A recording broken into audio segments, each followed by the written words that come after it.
நெல்லையில் மாற்றுத்திறனாளி மாணவிகள் உட்பட 1200 பேர் பங்கேற்ற பிரம்மாண்ட சிலம்பம் சுற்றும் நிகழ்ச்சி உலக சாதனை பெறும் முயற்சியில் இந்த நிகழ்ச்சி நடைபெற்றது. இந்நிகழ்வை திருநெல்வேலி மாநகர காவல்துறை துணை ஆணையர் பிரசன்னகுமார் தொடங்கி வைத்தார்.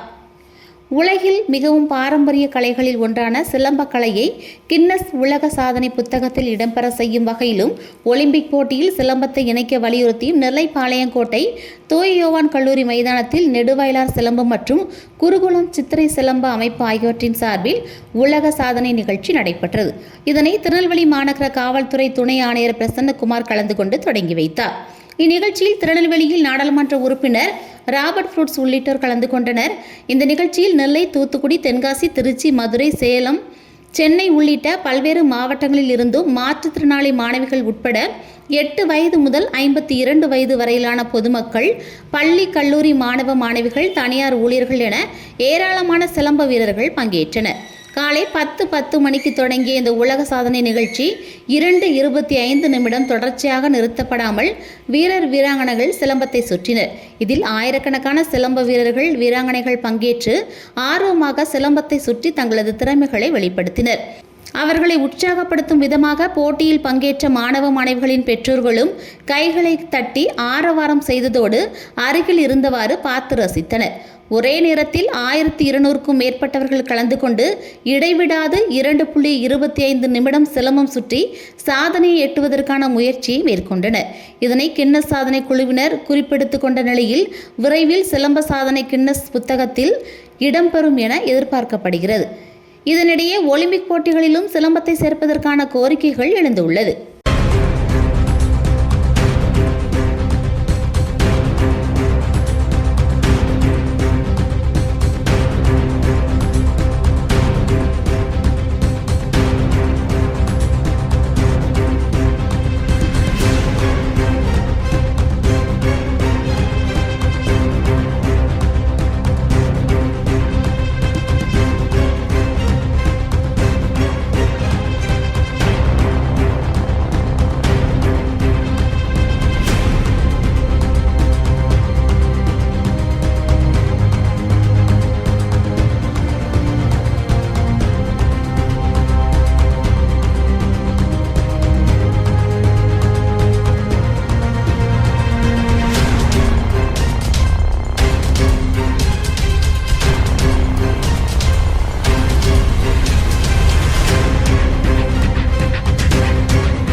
அனைவருக்கும் வணக்கம். சிலம்பம் 2025 அப்படிங்கிற ஒரு ஹெட்டிங்கில் வந்து இன்னைக்கு முதன் முறையாக வந்து 2 மணி நேரம் 25 நிமிஷம் 1200 ஸ்டூடெண்ட்டை வச்சு முதல் முறையாக நம்ம கின்னஸ் ரெக்கார்டு வந்து போல் பண்ணியிருக்கோம். இது உண்மையிலே பெரிய ஒரு ஆச்சரியமான விஷயம். எப்படி இதை இந்த ஃபங்க்ஷனை நடத்த போகிறோம் அப்படின்னு சொல்லி நினச்சிட்டே இருந்தோம். கிட்டத்தட்ட ஒரு 3 மாதமாக வந்து ரொம்ப கஷ்டப்பட்டு எல்லா மாணவர்களையும் ஒன்று சேர்த்து இவ்வளோ தூரம் திரட்டி சான்ஸ் காலேஜில் வந்து இடம் கேட்டு அவங்களும் நமக்கு அனுமதி கொடுத்து ஆசான்மார்கள் எல்லாருமே நமக்கு வந்து அவ்வளோ தூரம் ஒத்துழைச்சு இவ்வளோ தூரம் சப்போர்ட் பண்ணது வந்து எல்லாமே வந்து உண்மையில ரொம்ப சந்தோஷம். எங்களோட முயற்சி இதோட நிற்காது. நிச்சயமாக வந்து ஒலிம்பிக் வரைக்கும் இதை கொண்டு போகிறதுக்கு உண்டான முயற்சி வந்து நிச்சயமாக எடுப்போம். நிச்சயமாக வெற்றி பெறுவோம். தமிழக அரசுக்கு நாங்கள் சொல்லிக்கொள்ளக்கூடிய விஷயம் என்னன்னா, ஏற்கனவே வந்து 3% இடஒதுக்கீடு வந்து சிலம்பம் விளையாடக்கூடிய மாணவர்களுக்கு நீங்கள் கொடுத்துருக்கீங்க. இதை இன்னும் கொஞ்சம் அதிகப்படுத்தி இன்னும் கொஞ்சம் பர்ஃபெக்டாக வந்து பண்ணி கொடுத்தீங்க அப்படின்னா இன்னும் கொஞ்சம் நல்லாயிருக்கும். அதே மாதிரி தமிழ்நாட்டை பொறுத்த வரைக்கும் 20 லட்சம் ஸ்டூடெண்ட் வந்து சிலம்பம் விளையாடக்கூடிய மாணவர்கள் இருக்காங்க. இந்த தற்காப்பு கலையை வந்து முறையாக அவங்களுக்கு பயிற்சி கொடுக்கறதுக்கு வந்து தமிழக அரசு வந்து இதை முயற்சி எடுக்கணும் அப்படின்னு சொல்லி நான் வேண்டிக்கிறேன். உலகத்திலே வந்து முதல் முறையாக தோன்றின விளையாட்டு அப்படின்னு சொல்லி சொன்னோம்னா சிலம்பம். இந்த சிலம்பம் தான் இது வரைக்கும் வந்து ஒலிம்பிக் வரைக்கும் போகலை. இது வரைக்கும் தெற்காசிய விளையாட்டு போட்டி கூட போகலை அப்படிங்கிறது வந்து ஒரு பெரிய வருத்தத்துக்குரிய விஷயம். என்னன்னா சிலம்பத்தில் வந்து முதல் பாடமான நடசாரி அப்படிங்கிறதே வந்து கராட்டே அப்படிங்கிற வந்து ஜப்பான்காரன் டேக் ஓவர் பண்ணி என்ன பண்ணியிருக்காங்கன்னா இது வரைக்கும் அவங்க அந்த விளையாட்டை வந்து ஒலிம்பிக் வரைக்கும் கொண்டு போயிருக்காங்க. ஸோ எல்லாத்துக்கும் தாய் விளையாட்டு சிலம்பம் வந்து நிச்சயமாக ஒலிம்பிக் வரைக்கும் போகணும். அதுக்கான முயற்சி நிச்சயமாக எடுப்போம் அப்படிங்கிறதுக்காக தான் இந்த முழு முயற்சியை